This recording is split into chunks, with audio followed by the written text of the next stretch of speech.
جب کسی شخص کا انتقال ہوتا ہے ہمارے متعلقین میں سے تو ہم اس کے جنازے میں شرکت کرنے کے لیے جاتے ہیں، اور بسا اوقات اور بہت سے لوگ ایسے ہیں جو جنازے میں شرکت کو بھی رسم و رواج سمجھتے ہیں، جنازے میں شرکت کو بھی دکھاوے کا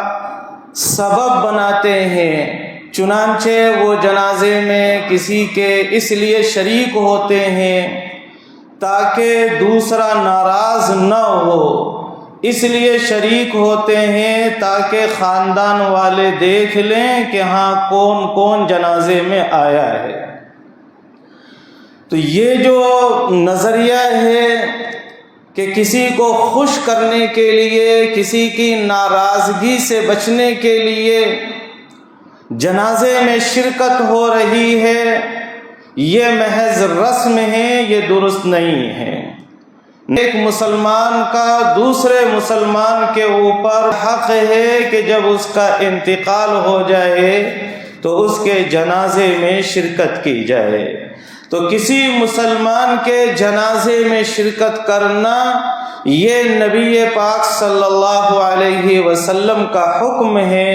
لہذا یہ ایک مسنون عمل ہے، یہ ایک دین کا کام ہے۔ وہ جو جانے والا مسلمان ہے اس کا ہمارے اوپر حق ہے کہ ہم اس کے جنازے میں شریک ہوں، ہم اس کی تجہیز و تکفین و تدفین میں شریک ہوں، یہ اس کا ہمارے اوپر حق ہے۔ تو ہمیں کسی بھی جنازے کے اندر یہ نیت کے ساتھ شرکت کرنی چاہیے کہ رسول اللہ صلی اللہ علیہ وسلم کا حکم ہے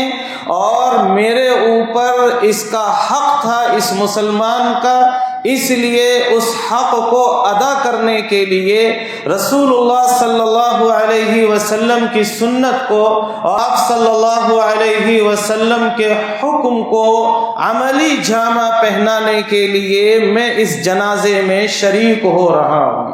کسی کو دکھانا مقصود نہیں ہے، کسی کو خوش کرنا مقصود نہیں ہے، کسی کو کسی کی ناراضگی سے بچنا یہ مقصود نہ ہو۔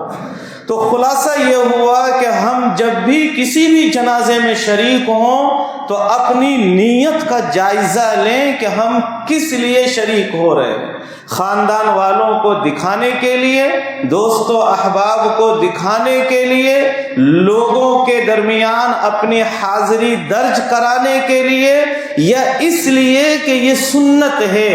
اس لیے کہ ایک مسلمان کا دوسرے مسلمان پر یہ حق ہے، اس لیے کہ یہ ایک دین کا کام ہے، اس لیے کہ یہ ہمارے نبی صلی اللہ علیہ وسلم کی سنت ہے۔ لہذا ہمیں ہماری نیت کا جائزہ لینا چاہیے اور اس کے بعد ہمیں ہماری نیت درست کرنی چاہیے تاکہ یہ ہماری شرکت باعث ثواب ہو، تاکہ یہ ہماری شرکت سنت کے اوپر عمل ہو، تاکہ ہماری یہ شرکت محض رسم و رواج نہ ہو اور ہماری یہ شرکت ضائع نہ ہو۔ اس لیے ہمیں ہماری نیتوں کا جائزہ لینے کی ضرورت ہے۔